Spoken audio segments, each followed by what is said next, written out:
Bonjour, bonjour, fidèles téléspectateurs de notre émission d'ACS africaine.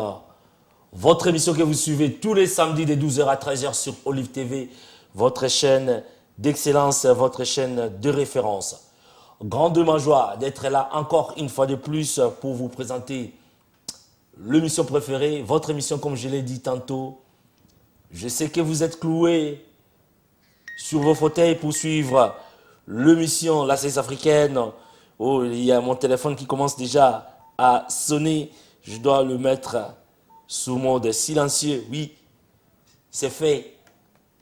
Votre émission qui est présentée par votre humble serviteur Johnson Keto, le garant de la nation, au-dessus de la mêlée, Nicolas Makonflik, Bagba, Manga Kotela, Mbongo ya papier, comme le sœur m'ont sous-nommé ces derniers temps. Mbongo papier, valeur rebelle la poche, mais ma quelle était. Je suis là à la présentation. Je sais que vous êtes cloués là où vous êtes, les amis qui nous suivent depuis l'Angola, Papa Moninga, Moninga Star, le grand producteur, le général Betou Kangama, Kabushkop, depuis l'Afrique du Sud, le Royaume-Uni, bien sûr. Je sais que vous êtes branchés au Salon Carlos, Massamba, Nono Masolo, pièce contre pièce, Guy Lumembo. Le meilleur coiffeur d'acné, c'est lui qui me coiffe chaque vendredi. J'étais là hier. Je suis là à la présentation, votre humble serviteur. Merci de votre fidélité. Merci de vous savoir nombreux à suivre votre émission préférée. Malheureusement, on n'a pas caché mon invité. Il est déjà là. Je le garde encore là. Je vais le présenter plus tard. Mais pour l'instant, nous commençons notre émission. Nous débutons notre émission par les nouvelles que nous avons sur la table de la sagesse africaine. La sagesse africaine, vous savez, c'est la température, les baromètres de la communauté, l'émission qui vous apporte les infos de la communauté et les infos puisées à la source, les infos vérifiées et vérifiables. Chaque samedi, nous sommes là.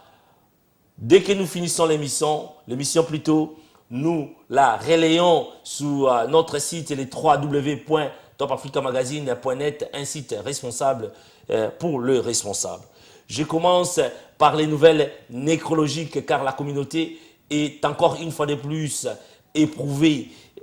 Il y a les clans, notre sœur qui nous a quittés, les clans, les amis du clan, je vous apporte l'information. Le clan Moussoualou a la profonde douleur d'annoncer les décès de leur fille, maman Nicole Mwenge. Nicole Mwenge, notre sœur qui nous a quittés, qui laisse une fille au nom de Judith Abyss, qui est mère aussi de deux petites filles, Esther et Priscilla. Nicole Mwenge, donc les clans Moussoualou a la profonde douleur d'annoncer les décès de leur fille, maman Nicole Mwenge. Les programmes se présentent comme suit.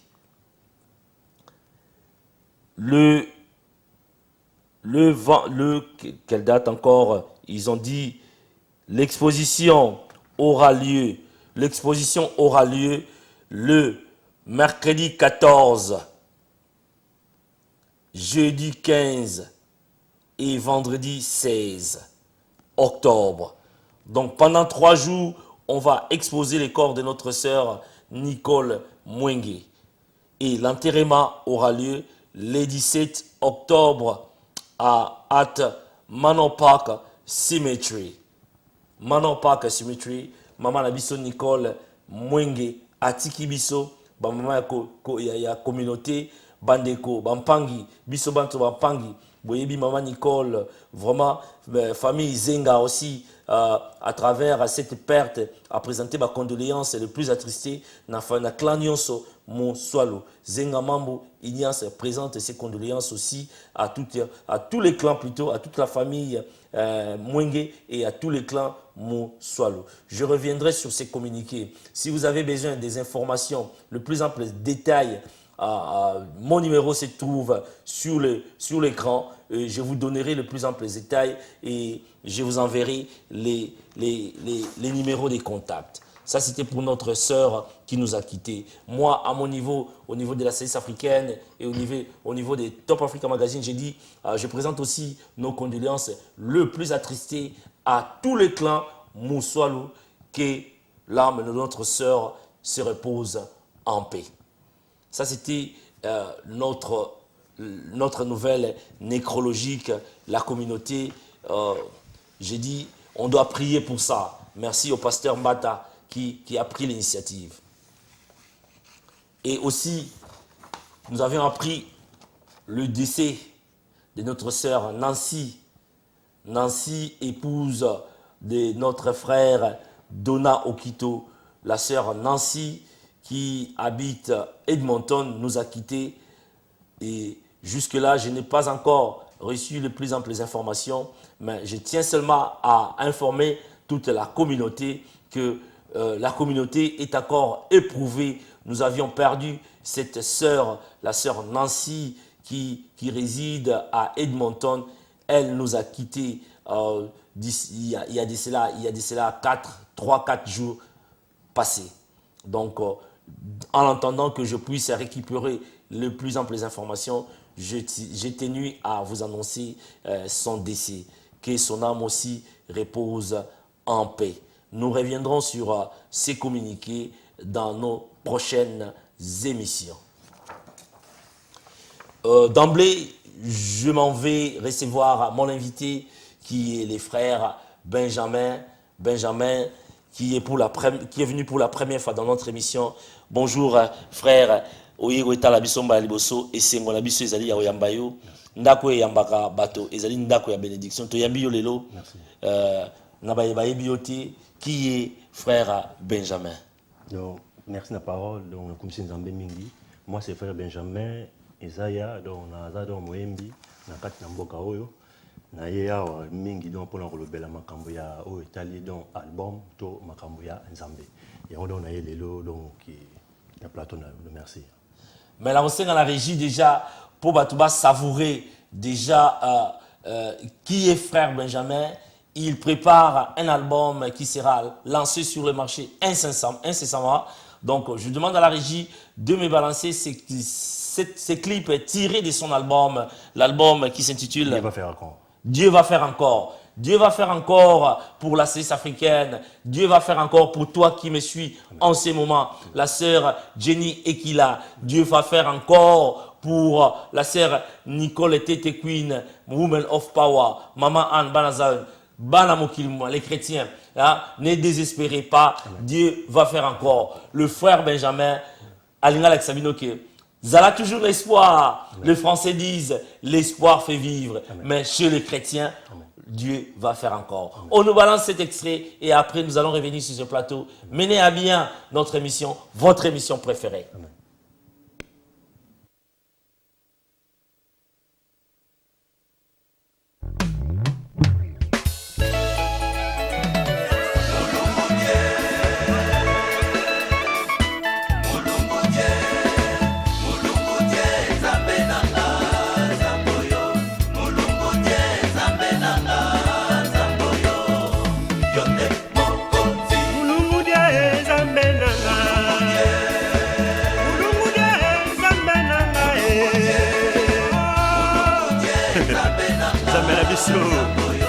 Azo salapé à pour ça la kaka. Zamba yakumi sama. Zamba yaneta la mae. Mulungu zambe nanga zamboyo. Mulungu zambe nanga zamboyo. Yonde mokonzi. Évangile après ça. Théa Sangomara ou papa. Lokola musée, Edina Bala, Atea Gamiso, Yesu Koro, Alléluia. Yobo Mwanite Yahweh, Yobo Mwanite Yahweh, Papa na Lola, Yobo Mwanite Yahweh, Papa na Lola, Yobo Mwanite Yahweh, O Sembola Loboko, Yobo Mwanite Yahweh, Zambe ya Molimo, Yobo Mwanite Yahweh, Papa na Lola, Yobo Mwanite Yahweh.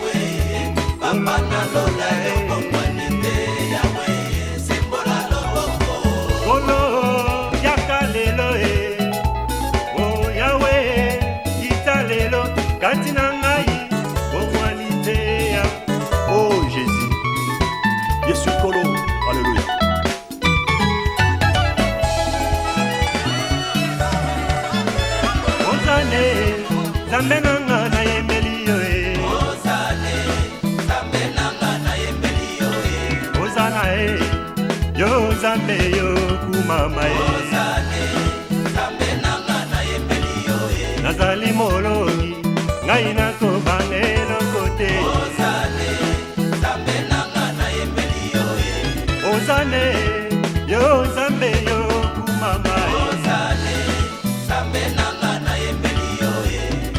Basusu balibaka te yo za Zambe. Ozane, Zambe nanga na yembeli yo e. Oyema ozana e, ema ozana e.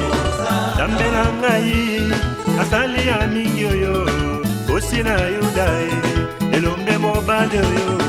Ema ozana e, ema ozana e, ema ozana e, ema ozana e. Zambe ya lete, Zambe ya rita e, Zambe ya line, Zambe na nguya e, batela bando yo, osi na yuda oyo, oyema ozana e.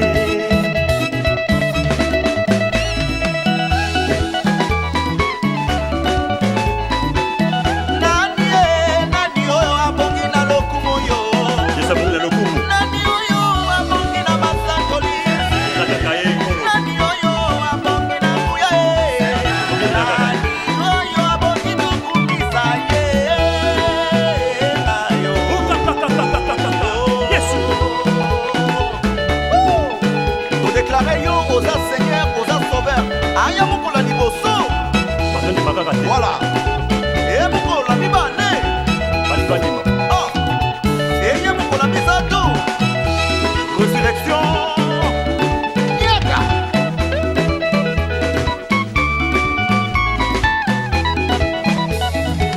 Passez Joël Longo, le père de Gigaël.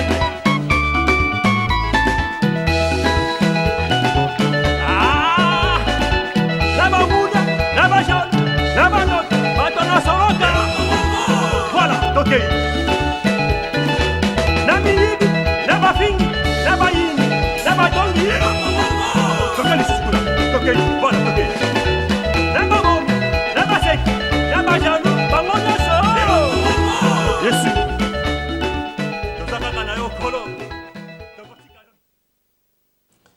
Merci de retour sur ce plateau. Nous continuons notre émission, nous menons à bien notre émission. Malgré la grippe, je m'excuse.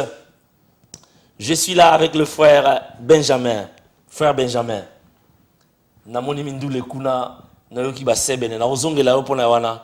Lelo na ye vraiment pona kanga yo na ngote pour ba droite na yoki ba kente o na yoki kuna on dirait ezaka ba kente ya mokili. On dirait na yebi ke ba loba musique utaka na lola. Na ozongelo pona yango. Vous m'excuserez. Album Egobima Kan. Ils ont combien de chansons Egobima Kan. Pour Basser Nabiso Bazolanda, Jenny Ekila, Basser Nabiso Nyoso Balingara, Mindule, Kokumi Sankolo, Bazela Yango. Album Egobima Kan. Ils ont combien de chansons? Donc comme si nous avons pour la question, normalement, l'album Egobima, on a fait il y a donc le 25 il y a décembre. Donc on a fait un faux Ebima, Nengen Zambé. À Rukumbela Biso et Robima, donc bientôt là. Normalement, l'album est dans cette chanson, donc il y a un mot dont on travaille déjà, presque dans la Souka, donc on a une série, donc il y a un tournage Kaka, et donc il y a un mot dont ça là, mais bientôt déjà, donc et aussi là, grâce à Zambé, donc APC grâce à merci. Donc, bino at boza olanda biso ba Guilain ba force avec maman Aziza na yebi ke bovandi boza otala biso ba Ignace Zenga ba Cyril Mawaka plutôt papa Cyril Mawaka bino banso donc bozela album oyo ba Dordo Sarbata bozela album oyo frère Benjamin alobi décembre ekolekate bokozala na album na bino na maboko. Dieu va faire encore pour toi qui me suis en ce moment. Dieu va faire encore pour notre grand pays, la RD Congo. Oui, c'est un grand pays, mais peut-être que c'est mal géré. Oui, Dieu va faire encore. N'abandonnons pas ce Dieu-là. Il est omnipotent, omniprésent, et sa main n'est pas courte pour réaliser des grandes œuvres. Et il est là toujours. à veiller sur ses enfants. Frère, je sais que le lutu kangakio, moi kaka 2-3 minutes. Liloba ya suka pour la journal lelo. Nayebi ko kozonge la biso.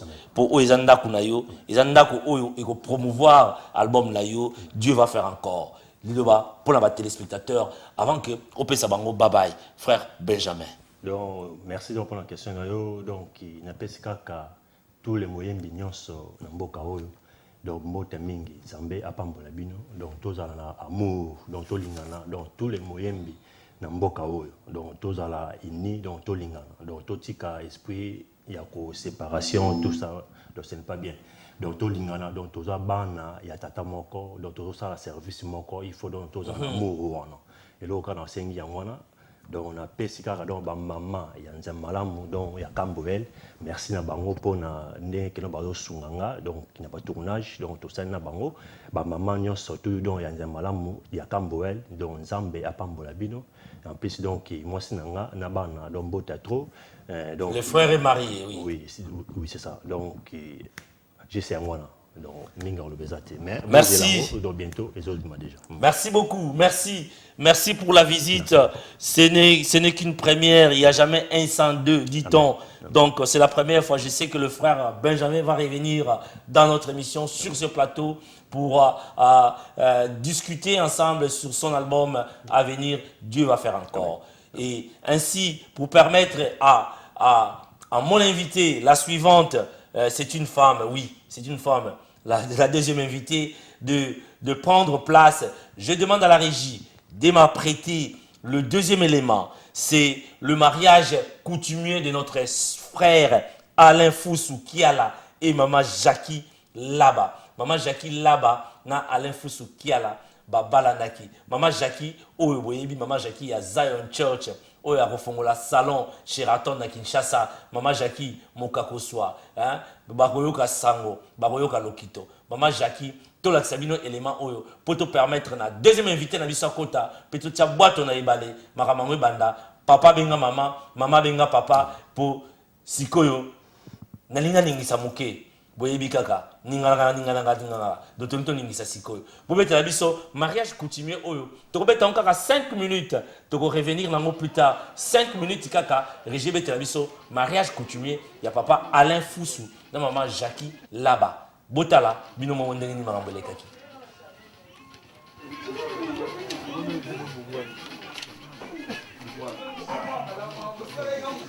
Não, não. Pode fazer? É só eu comer ali então.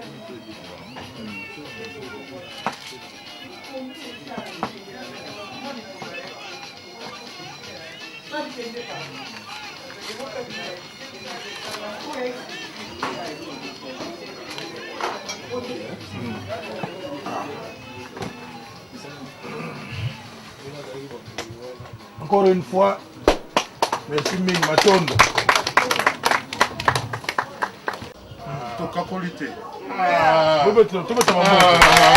Merci.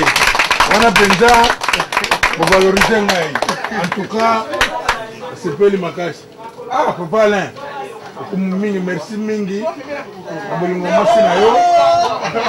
Merci bisous vraiment Bolingo. Nama faut pas deux comptables mbalo. Bango bata po ko madame suso ka ngam na tanga dite. Monsieur balé bonga malamu ba. Double check. Yo momo. Koza o ba mbale ba feli ba yokana ki am tumbo te.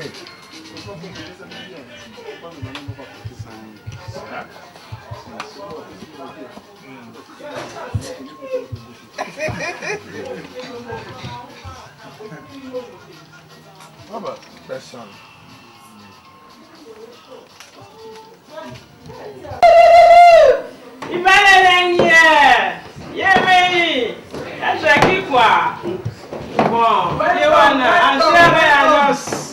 Welcome na monde la mission.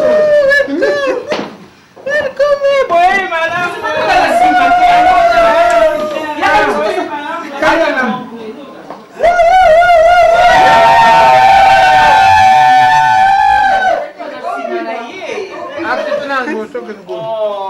Jackie Ambali Sepera, Molina Bali Sepera, Molina Bali Sepera, Molina Bali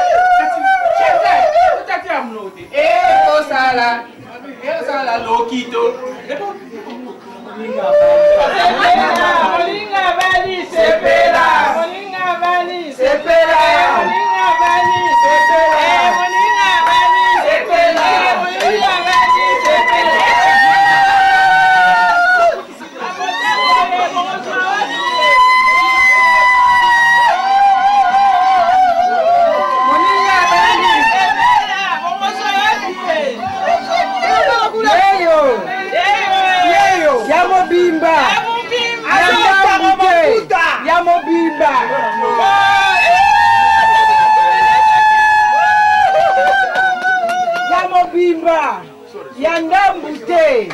Mobimba penza.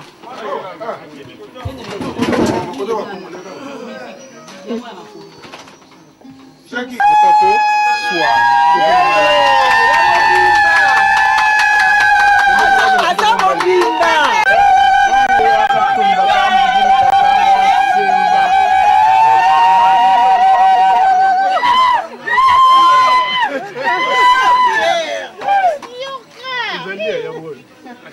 Esimbi siko. Yes.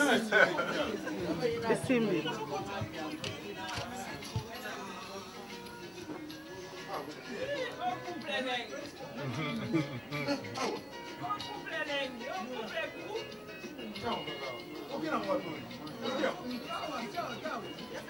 Oyokan soso sa déjà famille bana mbala salingani ata biso apparence to tie so kutu to tie matata baba ne kono kuta na bona coin yoza la sonne na biso alaro malam to faciliter bango tâche ba sala libana bango eloko na soué na biso za la ke ba sala libana bango malamu que ba vanda bien c'est tout okuma papa parani sangwana po ba mbongo adoto to bosa na biso ango so ka ta ozo ki kombio komilo biba komo bunda na ba zong selo na ndako e ko sala ka plaisir te.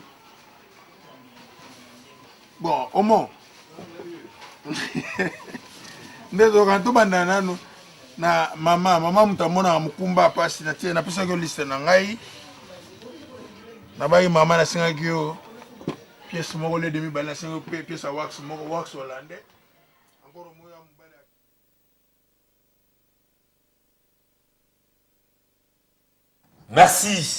Merci moninga bali sepela bakoyoka lokito bakoyoka sango.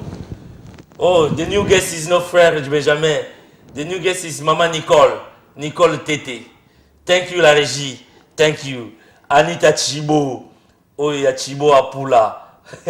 Lelo balobi soirée ba couple kaka. Anita Chibo yo moko mona inde moninga bali. Tembesili nango no abali lokito bakoyoka sango. Bakoyoka lokito yango ne Betty ya mama na biso Jackie là-bas, il y a Alain Foussou qui est là. Lelo na pokwa Anita Chibo, il y a Chibo Apula. Lelo soirée ba couple quand kuna na mariage ya Nadine Nkoi, na frère na biso oyo boyebi na kati mboko yo. Boyebi na bombi kombo na ye, to mone surprise na pokwa po abombami, ba botele kaka ye trop frère na biso wana. Nazu invité Libala malamu mama Jackie. Denga conseil ba pesa ki moi c'est Alain Vuka, moi c'est Atoli Kitoko, talaka ndeko bimelo la bébé, sans tache, banana seti na mutu, sans tache, bébé hollandais. Maman Jackie, baby, frère na lela yo makasi, vraiment nzamba pambola bino. Nazu invité na ngai. Aza oseka na ye déjà. Na yebi que les anniversaires il y a jeune frère na ngai Galba Peleo et Tumbalangwaka. Bon anniversaire à toi, Galba Peleo et Tumbalangwaka. Que Dieu te garde, que Dieu te bénisse. Bien de bonnes choses dans ta vie. Mon invité, elle s'appelle Nicole Tete, Queen, Woman of Power. Maman Nicole. Elle est aussi la conseillère à Katimini, Abimarate. Conseillère, il y a émission Abisso. Maman Nicole. Pour la bateau Bado Landayo. Olobi Nini. Olobi la Bango Nini. C'est présenté Yomoko na modèle ya Yomoko. Moi makasi pour bayoka yo kitoko. To kumisa na Nzambe ata 2 minutes pamba. To pamboli Nzambe to komisio to élever kombo na yo na opportunité o pesi biso Nzambe ya koya liboso ya bandeko na biso po na kotatola monene na yo na nyonso oyo ezolekana kati na biso bana na Nzambe. Kolo zwa contrôle na nyonso kolo to tiki émission oyo Saint-Esprit a conduire ngo ne bandeli pe suka makila na ezinga biso na kombo na Jésus Christ to bibongo amen. Amen. Je crois que bino nyonso pe nanda ko bolobi amen. Ba maman nyonso ba sœur na biso sœur Anna, sœur Sisi Genda, maman Annie, bino ba so bolobi amen. Ignace Zenga Mambo amen. Émission oyo ndenge lobaka socle nango ezali maloba yankolo. Donc boka moité maman grâce moi que là c'est soyez sœur Nicole lelo to yambiye to ebite nini abombele biso na mokolo na lelo. Maman Nicole boye ino na kati émission oyo elingo loba nini yo conseiller ngai na nkuku mais le bimi liboso etanda bato ba mona yo Nicole Tete Queen Woman of Power, she's here with me. Yes. Na sengi merci mingi na nzambe na biso oyo apesi biso pe ma bomoi ya koya lelo liboso na bino po to monana puisque grand frère le ba toujours kombo nanga batebele batunaka azana nyango nga mona za ko se présenter kombo nangai Nicole Tete Queen Woman of Power. Ngai wana je suis mariée mère de 5 enfants. Wow. Voilà. Wow. Ouais. Trois filles, des garçons. Ouais. Maman, pour te penser à empoquer, tu penses à empoquer pour t'amener à mon coucher, dans ma DVD te rebeta, il y a un autre 5 rabino batuya, bata mon solo logo la bino ba odon pambo, mon solo kaka ko pesa maman Nicole, kuna poye pe moi signer comme Nicole, mbele, ko pesa ka maman Nicole, tenga pena liaka, nalga milungu, nga pena liaka mon solo, et monsieur zo senga mon solo. Donc, ce qui est monsieur Sili, soit numéro langa, bande ko contribuer pour ma kamuto loba, les alliés à Motuya, mais Motala, tous à la gala, attends mon clé, tu vas à 6 minutes, 7 minutes à retard, on n'a pas le temps. Maman, tu vas nous mettre ma solo awa, maman la nabiso, ils ont kufa, ils ont kufa pour attendre ses athées. Ils ont kufa, maman va accuser papa va lazy, papa va balingo pesa tendresse, papa va accuser maman zangi botosi, maman va zangi tendresse. Yo, en tant que femme, mère de 5 enfants, l'expérience Tana, aux ans d'expérience Sango, pour la couple à 5 enfants, les premiers ou la première à quel âge? 22 ans bientôt. Déjà. Mois prochain, 22 ans. Déjà, ouais. Maman, où elle a bâti moi à 22 ans, elle a l'expérience à l'Ibala. Nini, ils ont au sala, d'après eux, que l'élo, maman, la biso, et koufa. Manque de tendresse, papa, maman, ils ont accusé, papa, balingi, mi salate. Baza ko tsamis no maman ngenda, tout ça, pour na yo. Merci de m'avoir donné la parole. Et là, quand liboso toloba, to tchana nezana nous 50-50. Papa va bon ateke, to condamné bango, to betika sete pa na bango po bango pe to loba makam na bango balasima. O to zolo bande po na basi, puisque basi est belé, bazo benga. C'est Nicole, talabo, bozo mona ke basi on bazo benga makam kamango zo suka na kaka entre basi na basi. Muta ozo courage po abima ya koloba ezate. Yo zu courage. Mais nazu courage puisque naza women of power. Ngana na botama na race va vainqueur, naza women of faith na banga raté. So likambo eza foloba, bibelo bibongo go to your brother talk. Yango na ye awa lelo communauté mona na loba o ezo salama. O ba maman bazo loba, c'est vrai, c'est la vérité qui en tout cas ba maman est belé bazo souffrir. Ba maman est belé bazo mona passer. Puisque to loba ke ba papa ata bino moko nano. Tanto zanga na Congo, to mona ba papa na biso bazali ko bokola biso bana na bango, bazo futa classe, azo so ya maman, azo so même ya famille ya maman na ya famille na ye.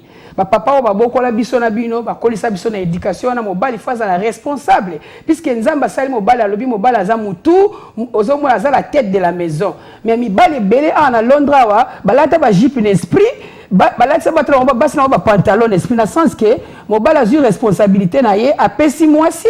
A komi na yesikoyo azongi sima yango moni basi ebele baza suna botosité basi ebele baza susu na respecté eza babiloko bongo puisque mutu musu na vie na ye po mona ke abandi ki impolitesse il faut tout na ye ki impolitesse wana bandi wapi azaka mutaliboma te abandaka mbala moko ko manquer mobile na ye te elo na ina ba papa keto otie mission moko awake ba uti ko bala ser wana tu vois non c'est foundation. Tolo balelo na poto mingi bakomaka live together akei abali mwasi na ye na église balamoko a jump step a sauter na nous présentation a sauter engagement a sauter mairie balamoko a komi na église et pourtant bible zoloba pesa César eza na César nzambe eza ya nzambe nenga za na loi na ye po apambola yo il faut le kana makam na étape. Tu vois, cela veut dire que tant que tu vas dans l'église, yo filmaka mingo ebi makambo na zana expérience balobaka nini oyo azana likambo loba po na libala oyo salama. Tu vois non balobaka bongo batuna ka soki mobala sisi nyongo famille Batu na soki likamoko ezali ezalaki wrong ya voilà bongo mais lelo ba papa ebele baza bongo msusu abalaki mwasi na ye fiançailles kaka abengisi aye na poto mwasi aboteli bana bavandi azape bapesi pe liste libala po apesa liste libala pa ya famille promesse na promesse ya bali mwana batu basali ka mariage mbala moko ba limousine tout ça ba robe wana babali mais et bango bamoni ke babali na l'église na bango bazara mwasi na mobali mais na l'état bazo vivre single mother. Come on, tell me na miso nzambe eza déjà le kuta siko eza le kuta puisque maman oyo zolo bana lelo ekoma nango ke ponda ko ezala bien mobali abimisa kombo na ye azoma kiboba mo kuna boye na oyebi so situation moko boye maman moko aza komilela abalana na mobali na ye babota bana maman qui para mingi Facebook te papa Facebook ekomela ye addictive akoma addicted Jesus. Facebook papa nzoka esa pesa ba promesse ceux qui disent na bana basa kichasa akobala bango pona mama tant mbala kindaka na ndaku na ye wana kiboba otobenga kiboba to lo bango na code kiboba odon pamba linga ba code mingi kiboba na kiboba nde sika yake na koti Facebook na ye azo chat azo solola na ba ser na kisasa azo kosa bango ya balate abalate abotate pourquoi naza libre azala ye moko au monte ke kiboba ana ndenge longwa ki wana loko na sana kiboba azana liberté mobile azana 3 phones moi ça yedi gaza na phone moko mi balé fo mama soka komi na kiboba kuna ndazwa azwa ba coup de fil ba chéri mususu shaka Yvonne shaka ba chéri mususu taba ba komba ba code na phone wana donc ba chéri na kisasa ba yebi ke jo yaya tika to lo ba onde ngona ponga pe na za air momo yaya na za mo yaya ba yebi ke single of manongi et pepele penar banda mokili banda nzoka la palais azana mama yebite mobile azana na 3 phones mi balé fonga na libanda mama mkola kangaki ye oyebi ke papa sonia osakana te papa lingine kosala te papa linga ke da Kishasa okendango na ba projet nini ba papa to telema nayebi ke nazali ya bino nayebi ke baloba qui aime bien châtie bien mais ma maman bazolela trop ba maman baolela trop ba maman baolela trop pa na biso siko totala est-ce que biso kaka batoza mabe to bango comme baza mabe il faut to luka terrain d'entente côté bango bazomona ke bazolela trop il faut to bongisa papa okena ko signer chaque jour yokena ko signer nana mona job center ba signer chaque jour te papa tika okosa maman ndengona luko bongisa foyer na yo foyer so ezana kimia progrès ekozala foyer so ezana kimia mapambole ekozala na bana mapambole ekozala na libota pe na libota élargi nyonso yango toza awa biso papa Johnson Keto ba maman Nicole ba maman Grâce tozana tozoluka toujours ndenge nini to vivre en harmonie na kati ya communauté na biso maman yo lobi nini pona kaya papa wana akoma na 3 phones maman yebika phone moko omoni eloko liboso na zoloba moko pe eza faute na biso ba mama po moko to ndima babilo mo pona kobanga po so mobile déjà boboti na déjà bana siko yo olinga siko alongola dossier na ye akelo tia na kiboba pona nini ozo mo ateke yo mo déjà so fungole déjà ba porte na d'entrée diable akota na kati ndako na voilà voilà moko pe faut telemela po balobi ke mobile aza mutu yo za mama oza wana pona kosunga une femme sage bâtit sa maison tant moi likambeza wana oye quand même poto awa babengisi yo awa to boite bandeleza bongo zalana na ndako na otobimisa ndako biloko ya bongo bayede quand même bino bobimisi ndako mais bozo quand même makambo sérieux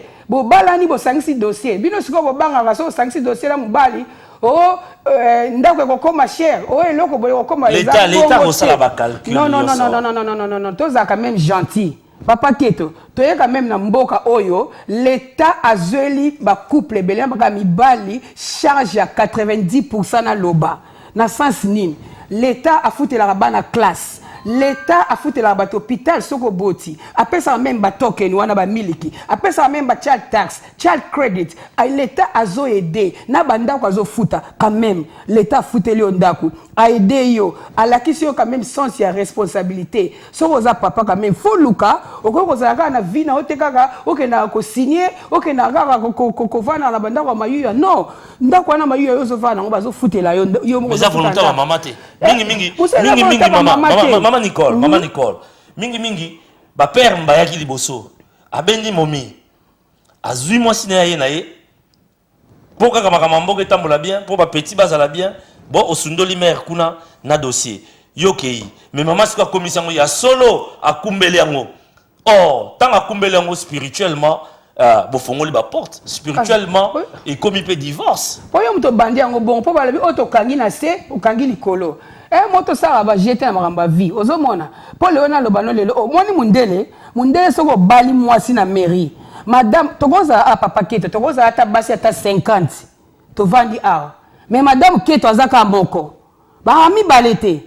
Ozo comprendre ou moins que au divorcé au balabala ne bato babala ba wana babala na bango c'est bon mais mutu oya se respectaka soki obali madame Kingani azala kaka moko mais soki oza live together na mobile na yo soit disant que papa bana nanga kaka mais aza mobile noté pe ba mindele ba mona kaka ezaka azala babota na bango kaka mais aza mobile na été so likambe kwe oza no madame te oza madame te po madame azala kaka moko ozomona yango ba mama ebele avant wela na ba ko lati roba pembe azo ba limousine ba biloko ebele wana te azo ngala na foundation est-ce que place ozali ba bala yo ba pesa mbonga libala puisque nani Jacob tango atindaka nani bake do bala nani bake de sorry Abraham tango atindaka do bala Isaac apesa mbonga libala eza biblique lelo ba pasteur bazote yanga lelo oyo nazala nga église na bino te mais na respectera pasteur na bino mingi papa kospiske o ya te aka vivre kango ozo comprendre il vit ce qu'il prêche yango wana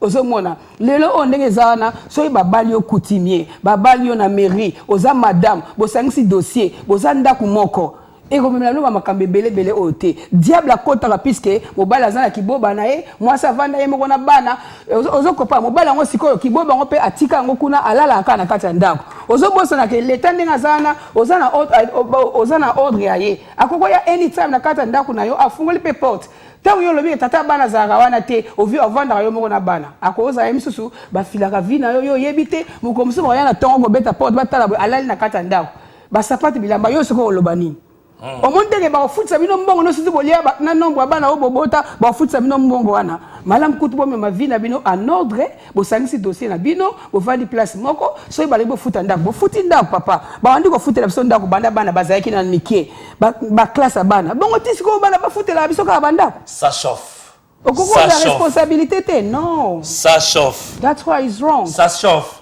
yango ndekozo la ndangai olingi mama Nicole tete queen azonga lisusu samedi bolingo azonga lisusu ba mama bofuta mbongo pa azonga lisusu soki te miso samedi ko za na monter pour na nga suna l'art est vidé compte na nga est vidé là donc benga ngai texte ngai na tingi ba numéro compte pour payer là pour vraiment serre na biso ndenga za yaza aza conseiller en coucou na bimisi lelo pour mona que non c'est une grande équipe. Bah donc pas mounio so wana bomona wana bon. Baza batan coucou. Il y a ça africaine. Bah va son, hein? Bah Guinée ba force batan coucou. Na yango, la communauté chrétienne francophone Bethel organise 6 séances de délivrance dont le thème est le suivant: de la prison à la liberté. Outina boloko okomina na liberté na dipanda kimpwanza.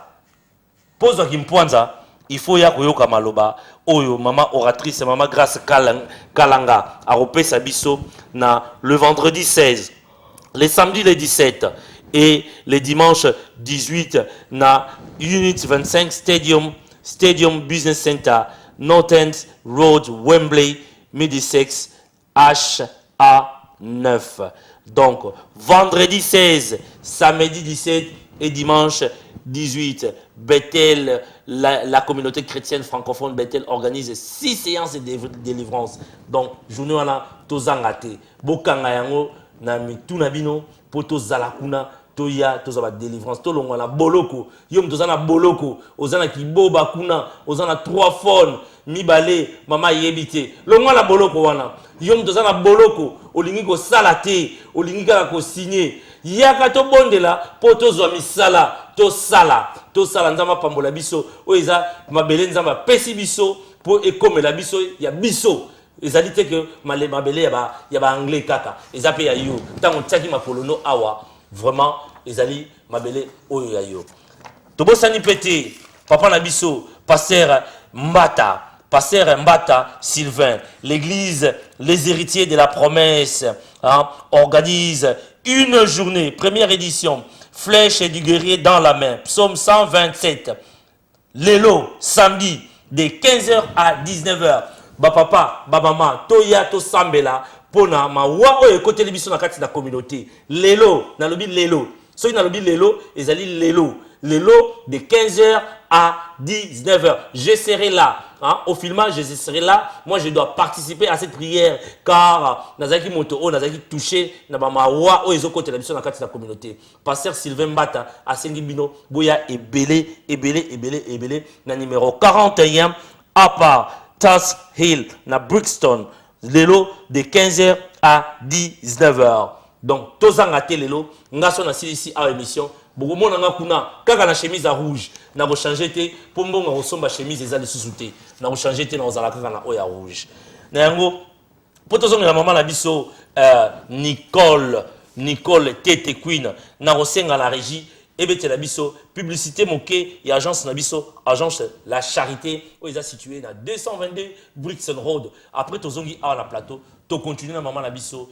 Nicole Tete Woman of Power agence La Charité située Brixton W9 agence La Charité. Vous voulez envoyer de l'argent à Kinshasa, à Luanda, à Brazzaville, contactez Agence La Charité. Agence La Charité au 02 03 683 35 54. Agence La Charité. Agence La Charité, ils disent Agence Nabino Yabanamboka. na agence na biso ya charité na biso 222 na ye kotina mbongo agence na biso totina bacarton biloko ekomaka bien donc agence asio mpenza soko otindi mpenza donc oza na kimia oyebi mpenza na biloko ekokoma na mbongo yango wana na ye toza na fret aérien donc 7 livres 85 le kilo et puis toza na fret oyo ekendaka chaque mois esalaka 1 mois comme à Kinshasa. Alors, Soko Fouti 20 livres à déposit, mon le droit aux habitants, on repère au moins la moitié, il y a bon, et puis le reste, tu repères sur 3 semaines pour 6 euros foot. Donc, tout ça peine un transfert de fonds. Alors, dans ce niveau de bon routine. Agence na biso abana mboka. Totinda ba fret biloko, ba carton ezokende. Bambongo ezokende en dollar 5% kaka eza ya biso moko ya bana mboka na ba prix moko raisonnable ngamona ototinda na komaki kuna na récupérer yango pe nazo continuer kaka donc service eza kitoko makasi eza lengi olingoti na mbongo na Kinshasa na Luanda na Brazzaville contactez à Charité oyo ezali na numéro 222 Brixton Road W9. De retour sur ce plateau, nous continuons. Maman Nicole, nazo zawa texto balobi intervention no ba sepeli nango. Maman Nicole il faut zonga lisusu. Mais pas zonga lisusu va sonner kololi gili à force. Maman va pas again d'apporter parole. Mais pas zonga vraiment mon solo. Pour samedi prochain, ce mo solo za na monte na oleka nanga te. Nazo yebisa bino vérité poche nanga e kauki. Donc, beau contribuer. Olingo zo numéro compte au bengi na numéro eza wana sika ba komi texte. Na 0742 45 42 na lobinine 0742 45 47 148. Oui, na bande obosa na numéro makambeleke belé. Voilà. Ah, maman. Bato ba sepe l'intervention non. Balobi yo il faut zonga les sous. Au lobinine. ba mama bisope ba tozolo ba kebino beaucoup mal ba système moko mbongo nozwaka olingi mama papa yebate ba problème ezoko ebele na kati ya libota papa mama nalingi yo loba lelo yo zaka conseiller na ngana nguku lelo na bimisi yo mokili bo mona ye donc aza moto oyo abendaka papa keto pe matoyi papa pona basi loba boye loba yo moko lelo en direct mais papa keto eza bongo te omoni mibali nde bazali mibali belé nde bazala bolamuka ba papa pour l'état aider bino déjà 90% eza belé bo futela bana classe T moi si soka boti bo futela hôpital T eloko te mais bokoma kolandela mbongo bana child tax bana child credit yo mona bakoma fada soki fada tax o mada tax te mundele tanga pesa bana mbongo wana child tax credit eza mbongo wana ya argent de poche ya bana quand même bozaka même est-ce que argent de poche yango bogarda yango yango te bosopelaka na bino chaque fête tozomona bino boza changer moi je suis contre ça puisque moi si musundenga zawana abala libala mobali alika kolata ka ye moko azala chic moi si nagata ndako akoma kubuka bongo siko po baseka eta sa nini aboti bana na ye te aboti bana na ye akokupe asombeli bana ne biloko mwa ndambo wana akokupe ko profiter nango mais mibali nde ebele bazawana ayebika ke mwasi na boti si azwa mbonga bana tika ka alia mbonga bana eza bongo te mibali ebele balongoli ki mibali na bango balati ba jipa milimo baza su ba responsable te eza bien te faut batia bango maboko eza bien te basi ebele bazobela stress omona mwasi mususu akoma koloba na nzela yo ozomona ndie mwasi aza liboma te po elekele na kati ya ndako mibali mususu baza na grand frère aza na 20 livres na ndako mapa na ndako ya te ji eza te misu courant ekatani mais aboyi kotia courant na kati ya ndako asomba ta mapa mpo na bana ntango abimi libanda akutani na mwana mwasi mabo ovie ndenge nini po ba moneke aza vie moko penza moni ya danger azu pe 20 livres wana apesi non petit na ye vie bon nzoka nda abosaleke tango apesa mukongo ta vie wana kutu yuma to bimisa yeka balar bongo mais na kati ya ndako ofe souffrir mwasi eza bien te eza bien te puisque ndenge toza wana faut kopesa na priorité na mwasi oyo bali na bana na yo puisque bible lobi okotika baboti na yo okendo kutana na mwana mutu mususu ko mama na opazaka mwana mutu mususu pe papa na wa bali ye bavandi baboti yo alors etuna lokwa singa fumbu abo eza bongo tango yo zonyokola mwasi oyo aboteli yo bana ozonyokola bana oyo boti yebaka bana na ba victime eloko wana ekozongela kaka yo eza bien te papa balamuka papa bele ba négligeaka bana na bango mo baboti ko négliger basi na bango yango so mwasa ko mosomba basaki na ye akomosomba bila mbongo bana bo condamner basi te bo condamner basi te mama yoza bongo te mais ngai personne azi occasion osomba basaki na mbongo bana na somba te poani baza bana ngana boti na osomba na somba te poani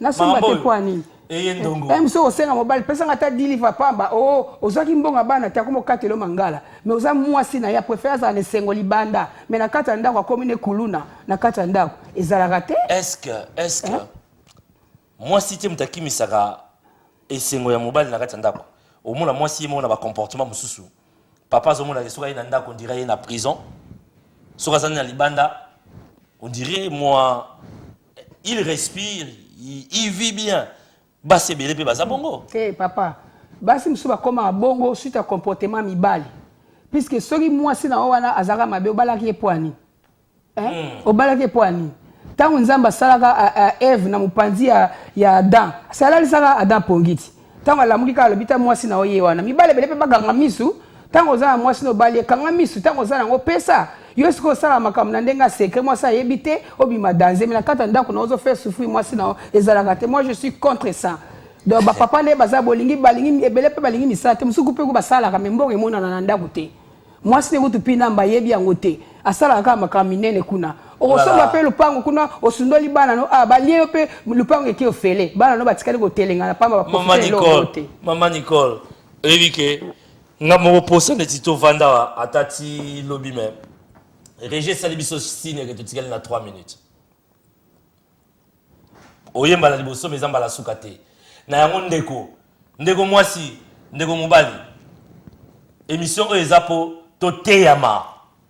toteyama na yini bapere te bayaya na contre bino te bamere boyebi kaka papa keto amema bino na motema mais ermo papa keto asimaka mwa alingenda po azongisa makambo na nzela yango nasepelaka mingi na mama na biso ya nzambe malamu ntango nga nasilisaka ya azwaka lisusu mateya akontinue kaka po toza na mosala se moko elanga eza monene me basali baza moke yango tomemi lelo mama Nicole po nazoluka toujours basali bobakisama mama yo vandi na ndako olingo ya koparticipe na émission yaka sunga biso na mosolo na yo po tozwa ba rebele comme ça mama na biso apusani likolo akei ata na 15h nga na bakisa misusu mo ba moke tokosuka wana na kotika bino na posa obligé nayebi ke lelo nga na ozala kuna na kota Croydon epa ya mama Elodie ndenge bakobala na kuna na Croydon pe nayebi ke Nadine Nkoyi bakobala na lelo na Botuli Richard tokozala partout boyebi kaka ndeko na bino omniprésent na bafete na bino mama Nicole moi lelo ba ya mbangu tokosukisa na biso na clip ya mama na biso Abigail oya utay ko bimisa album na consolation ba obeta na biso 3e chanson moi mbangu kaka na 2 secondes semaine prochaine tokozonga obombeli bango nini non ngala pesika ba mama nyonso mbote bolemba te bozalaka na vie ya prière na vie ya persévérance c'est tout au continuer makambeze be motiaka bandako na bino na ba prière libala eza jeté abilanga nzube mais bo continuer ka ko prier pour na batata ba changer merci tozo sukisa régie to beta 3e chanson ya album ya mama na biso Abigail o eza sur le marché boluka yango bo beta DVD pe to suki na biso wana que Dieu vous bénisse que Dieu vous garde faute de temps